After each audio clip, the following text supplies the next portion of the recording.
जैसा कि आप जानते हैं कि अंक ज्योतिष यानी कि न्यूमरोलॉजी संख्याओं के साथ काम करता है, संख्याओं की एनर्जी के साथ काम करता है।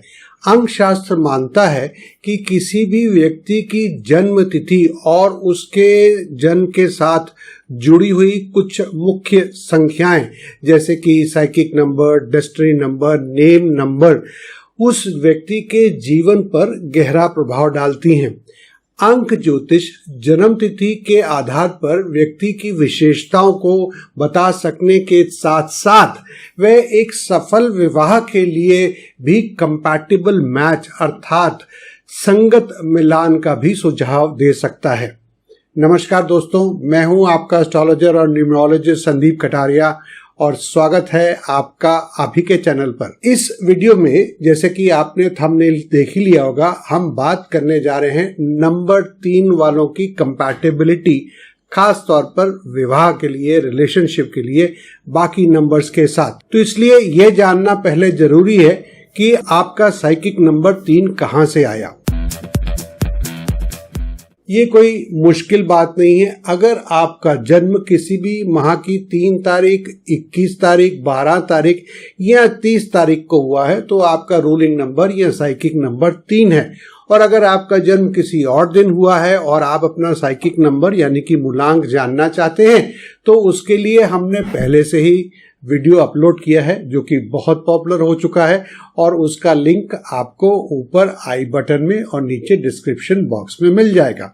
आइए आगे बढ़ते हैं। ये जानने से पहले कि नंबर 3 किन के साथ विवाह कर सकते हैं या रिलेशनशिप अच्छा हो सकता है, हम ये जान लेते हैं कि नंबर 3 वालों की पर्सनालिटी की कुछ खास विशेषताएं क्या हैं।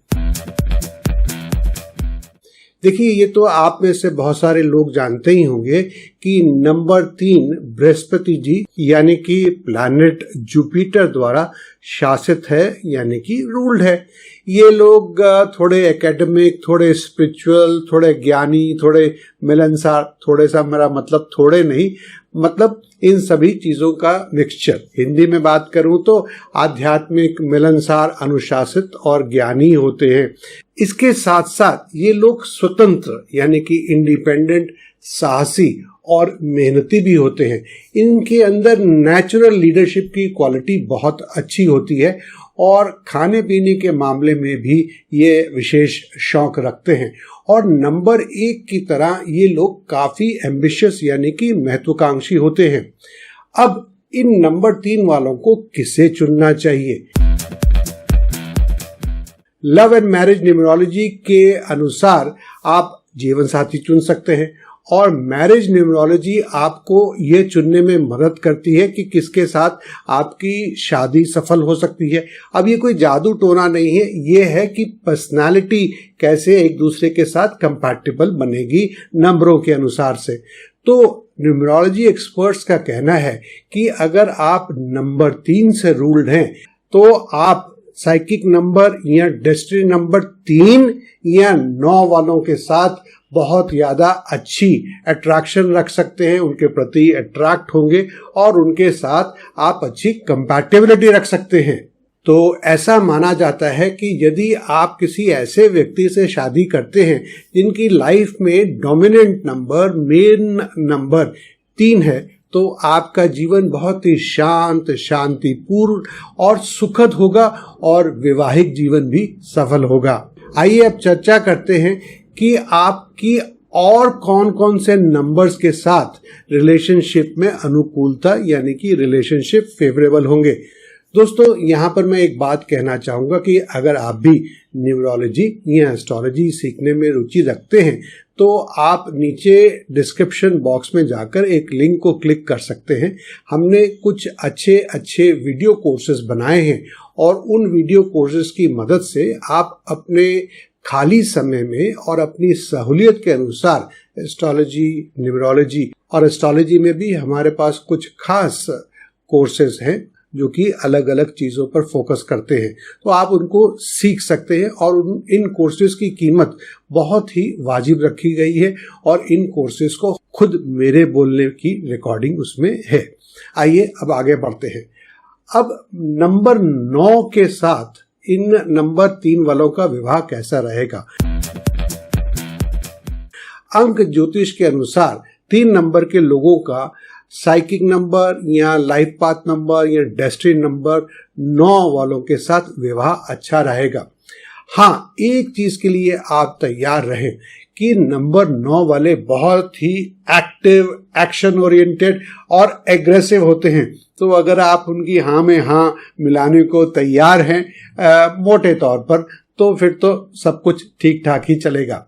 अब बात करते हैं नंबर 6 वाले व्यक्तियों के साथ अगर विवाह होता है तो जीवन कैसा रहेगा।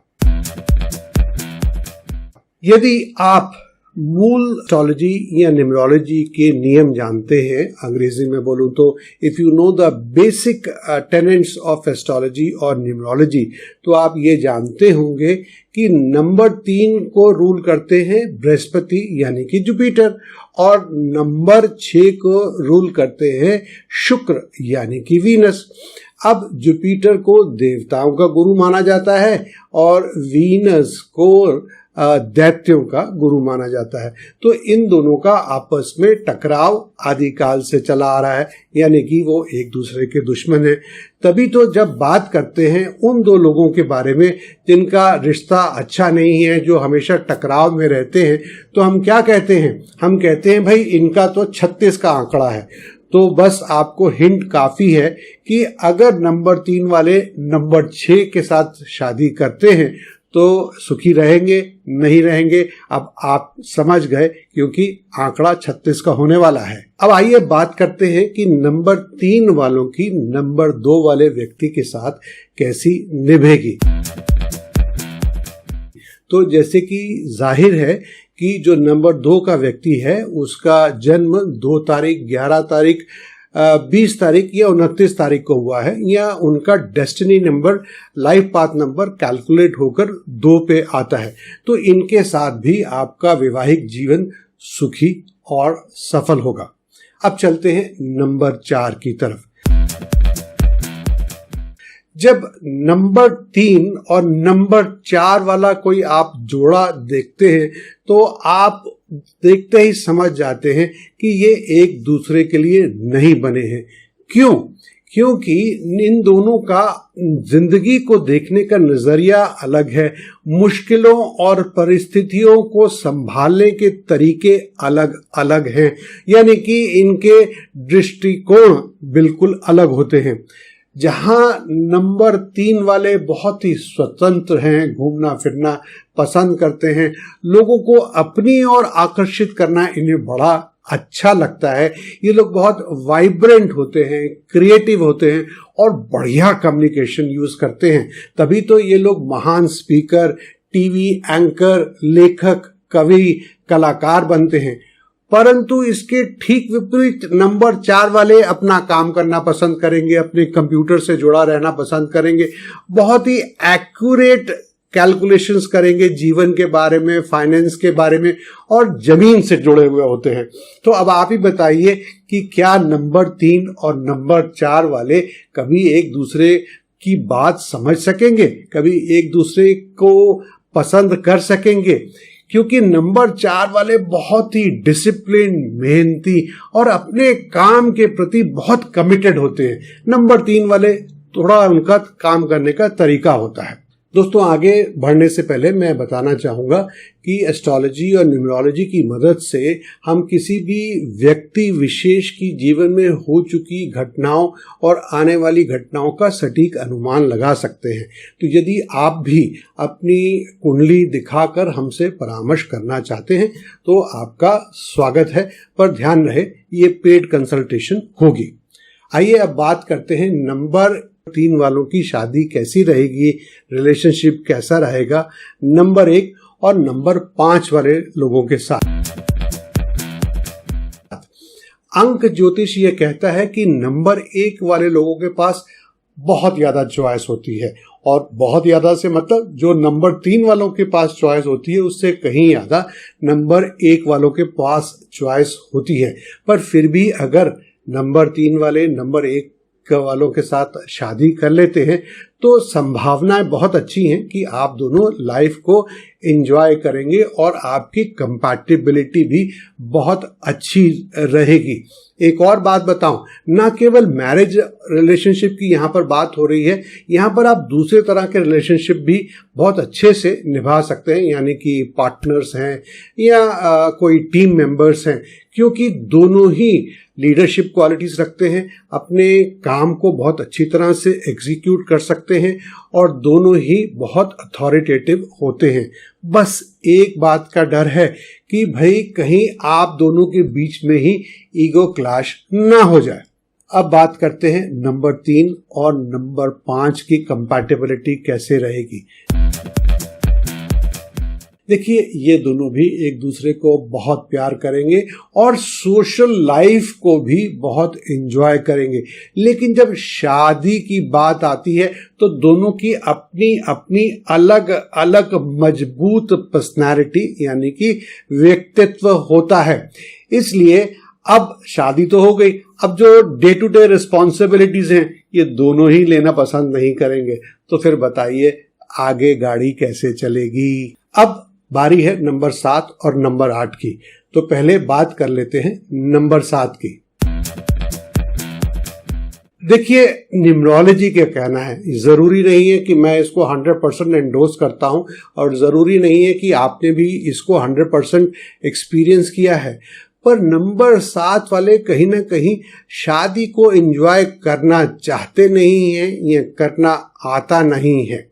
और चलिए इनकी शादी हो भी जाती है, इनकी मतलब नंबर 3 और नंबर 7 की शादी हो भी जाती है, तो नंबर 7 हो सकता है कि नंबर 3 वालों की फाइनेंशियल सक्सेस, बिजनेस सक्सेस के बीच में आ जाए और आगे चल के इनका प्यार भी कहीं ना कहीं फेल हो जाए, असफल हो जाए। अब जहां तक नंबर 8 की बात है तो मैं ये कहूंगा कि according to astrology you should avoid number 8। You मतलब आप नंबर 3 के हैं और किनसे शादी करना चाह रहे हैं, 8 से, तो आप हो सके तो उनको अवॉइड करें, यानी कि वो लोग जिनका जन्म 8 तारीख, 17 तारीख या 26 तारीख को हुआ है, तो इनका साइकिक नंबर 8 हो गया, या हो सकता है कि किसी दूसरी कैलकुलेशन से इनका डेस्टिनी नंबर भी 8 निकल जाए। तो दोनों ही मामलों में मैं ये कहूंगा कि 3 और 8 की कंपैटिबिलिटी बहुत अच्छी नहीं है। ऐसे लोग एक दूसरे से शादी करके खुश नहीं रहेंगे अकॉर्डिंग टू न्यूमरोलॉजी। तो दोस्तों, ये था नंबर 3 की हर एक दूसरे नंबर के साथ कंपैटिबिलिटी। अगर आपका इंटरेस्ट बढ़ गया है और आप अगर नंबर 3 के बारे में और अधिक जानना चाहते हैं तो उसके लिए भी हमने पहले से वीडियो अपलोड किया हुआ है, जिसको बहुत सारे लोगों ने देखा है। आप भी देख सकते हैं और उसका लिंक आपको आई कार्ड और नीचे डिस्क्रिप्शन बॉक्स में मिल जाएगा। दोस्तों, अगर ये वीडियो आपको पसंद आया है तो कहना ना होगा कि लाइक करें, शेयर करें, और अगर आप चैनल पे पहली बार आए हैं या अभी नए हैं और सब्सक्राइब नहीं किया है तो फिर देर किस बात की, सब्सक्राइब करें और साथ ही घंटी वाले निशान को भी क्लिक करें। हमेशा की तरह आप हमें अपना प्यार, सहयोग और सुझाव देते रहें, इससे हमें बहुत प्रेरणा, बहुत बल मिलता है। मैं आपके कमेंट्स जितना हो सकता है खुद पढ़ता हूं और स्वयं जवाब देने की कोशिश करता हूं, और इसके साथ ही आपका जीवन सुखी रहे, मंगलमय रहे, यही मेरी कामना है। मिलते हैं एक और नए वीडियो में।